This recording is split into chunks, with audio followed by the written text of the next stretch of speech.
Bismillahirrahmanirrahim. Assalamualaikum warahmatullahi wabarakatuh. Bertemu lagi di pembahasan latihan ujian sekolah yang IPA yang ketiga ya, di bagian yang kedua, yaitu nomor 11 sampai terakhir.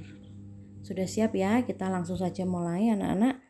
Di sini perhatikan gambar tempat terjadinya fertilisasi dan pembentukan ovum secara berturut-turut adalah ditunjukkan nomor fertilisasi terbentuk atau terjadinya fertilisasi itu di tuba falopi atau oviduk ya, di oviduk. Sedangkan pembentukan ovum itu terjadi di ovarium. Nah, kalian sudah tahu oviduk itu ditunjukkan di nomor 1, kemudian ovarium nomor 2. Jawabannya yang A.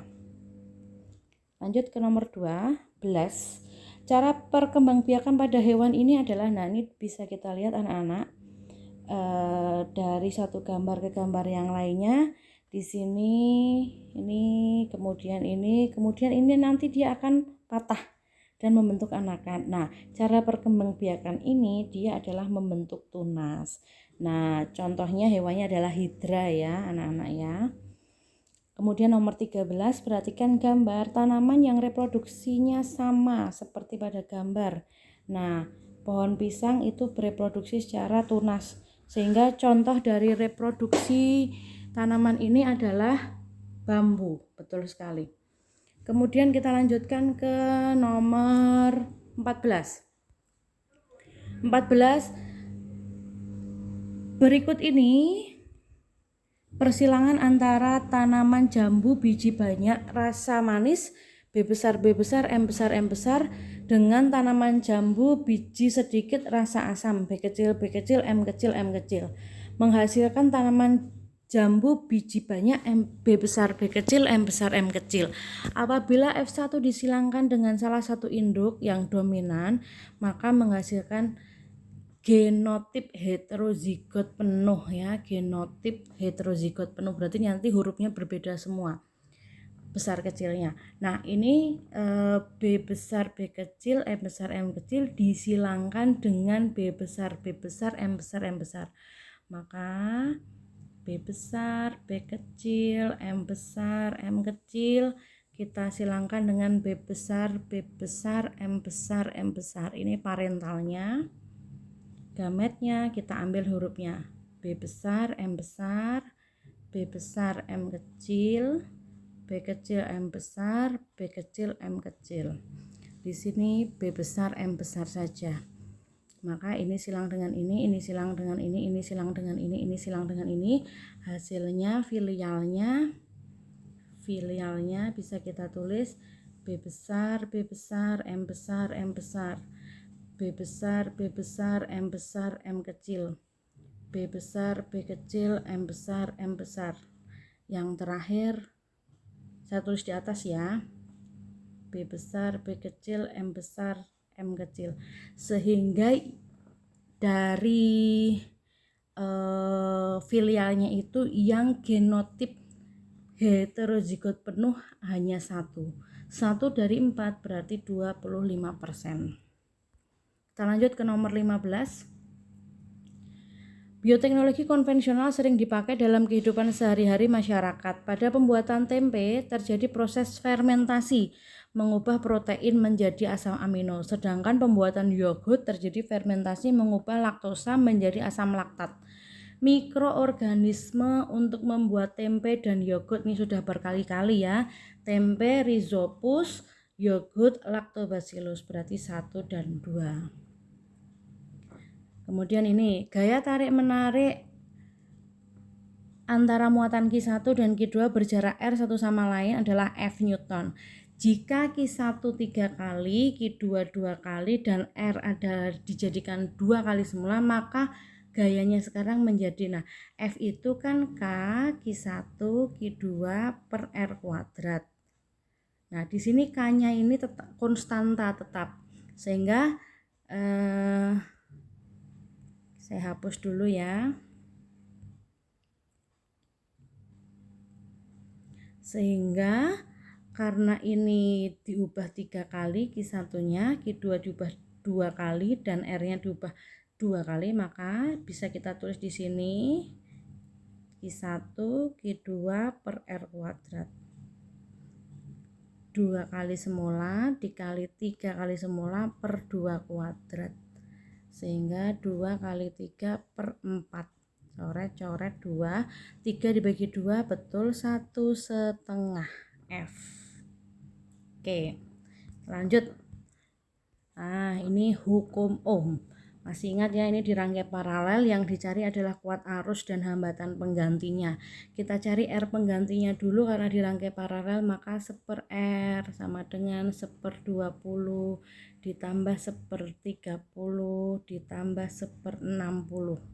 Disamakan penyebutnya 60, berarti ini 3, 2, 1. 6/60, berarti R penggantinya 60/6 anak-anak, 10. Otomatis jawabannya yang A. Oke. Kemudian nomor 18. Selisih kuat arus I yang mengalir melalui rangkaian tersebut jika setelah itu semua hambatan dirangkai seri. Jadi kita cari dulu I-nya yang ini pada gambar, kemudian kita cari I-nya jika hambatan dirangkai secara seri, kemudian kita kurangkan karena yang dicari adalah selisihnya. Nah, sebelumnya kita cari dulu ini R-nya, karena sama berarti 3 dibagi 2, 1,5. Nah, R totalnya berarti 1,5 ditambah 2,5 sama dengan 4. Oke. I-nya E per R. Sehingga 4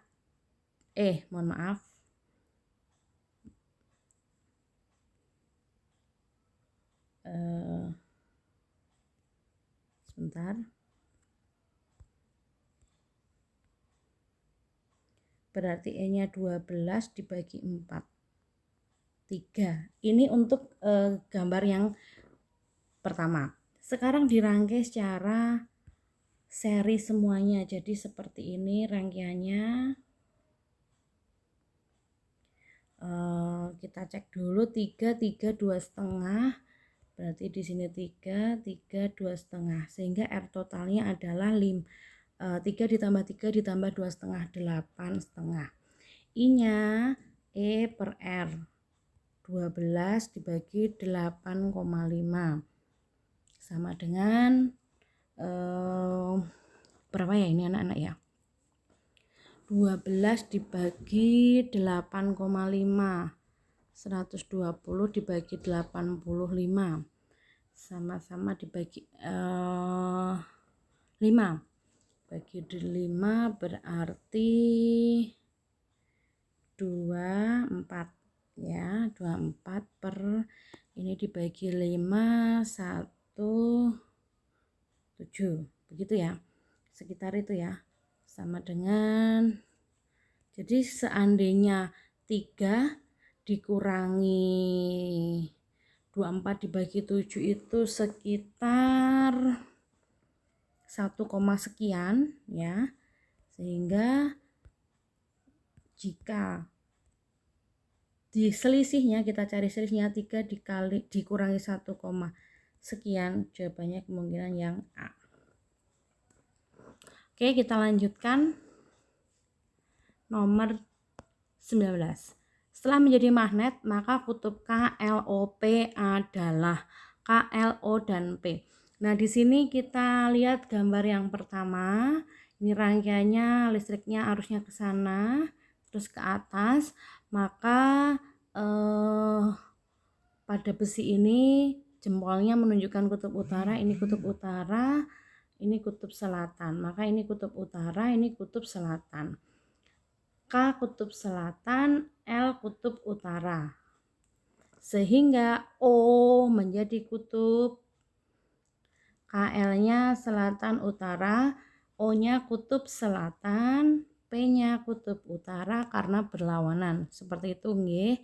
Jadi jawabannya yang B. Nomor 20. Trafo ideal, maka besarnya tegangan primer dan kuat arus sekunder. Kita cari VP-nya dulu. VP per VS sama dengan NP per NS. NP-nya 400, NS-nya 1200, VP-nya kita cari, VS-nya 12. Maka VP sama dengan 400 kali 12 per 1200.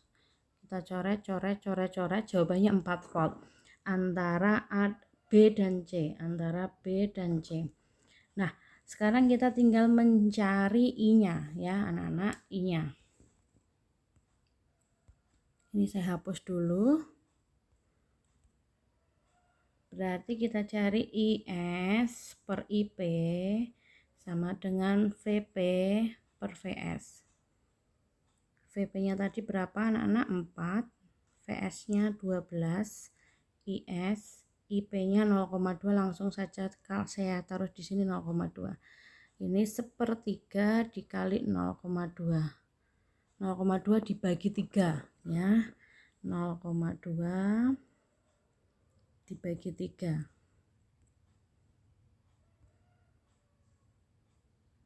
0,2 dibagi 3. 0,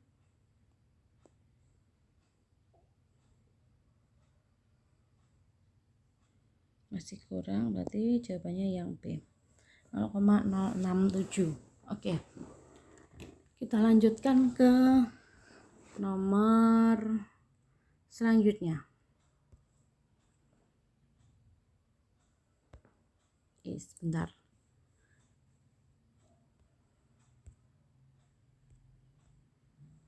Perbandingan massa penyusun ya anak-anak, perbandingan massa penyusun pada senyawa adalah tetap, pada campuran adalah tidak tetap. Apakah betul ini?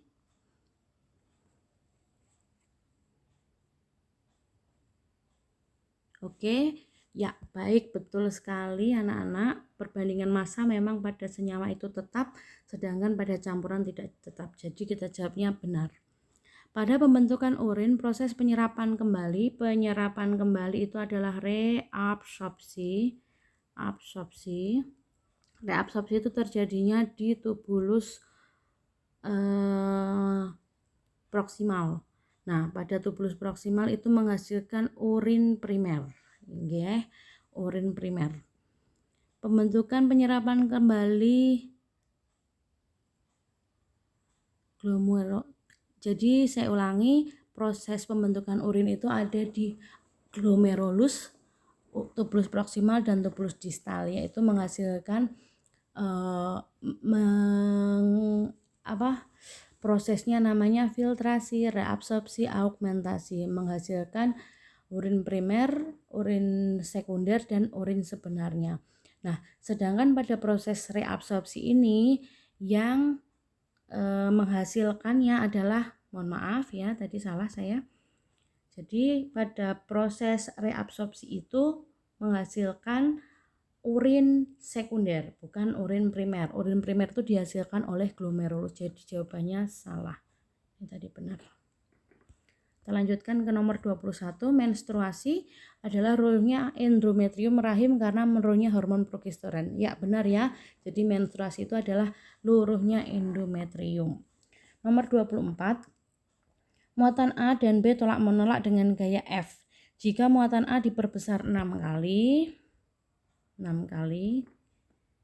sebentar, kita 6 kali, kemudian muatan B diperkecil setengah kali, sedangkan jarak diperpanjang menjadi 6 kali, maka gaya tolak menolak menjadi 3F. Kita buktikan saja anak-anak, berarti F-nya 6 kali setengah kali 6 kuadrat, berarti 6 kali setengah, ini 6 kali 6, coret-coret, setengah dibagi 6, 1/12. Jadi ini jawabannya salah. Perhatikan gambar Setelah besi IJ digosok dengan magnet seperti pada gambar, maka I menjadi kutub utara dan Z menjadi kutub selatan. Nah, kita lihat yang terakhir kesentuh adalah J, maka ini berlawanan dengan kutub utara, sehingga J itu adalah kutub selatan. Jadi jawabannya benar. Kemudian ini saya menjodohkan ya, bentuk interaksi antara tanaman anggrek dengan pohon mangga apa anak-anak? Betul, komensalisme. Karena mangga tidak dirugikan dari tanaman anggrek, maka disebut dengan tanaman epifit. Ya, jadi ini jawabannya komensalisme. Kemudian suatu benda dicelupkan ke dalam zat cair akan mendapat gaya angkat yang sebanding dengan volume zat cair yang dipindahkan. Ya, betul, ini hukum Archimedes. Sifat yang tidak tampak pada individu dikendalikan oleh gen. Nah, Pak anak-anak ini yang tidak tampak itu adalah genotif. Kemudian mikroorganisme memecah protein menjadi protein sederhana. Nah, ini mikroorganisme adalah rhizopus ya. Rhizopus itu untuk membuat tempe. Jadi jawabannya Rhizopus oryzae. Kemudian terakhir gambar ini dilihat anak-anak, karena ini terdiri dari beberapa unsur maka disebut dengan molekul senyawa. Nah, demikian yang bisa kita sampaikan, semoga bermanfaat dan diberikan kemudahan. Saya akhiri, wassalamualaikum warahmatullahi wabarakatuh.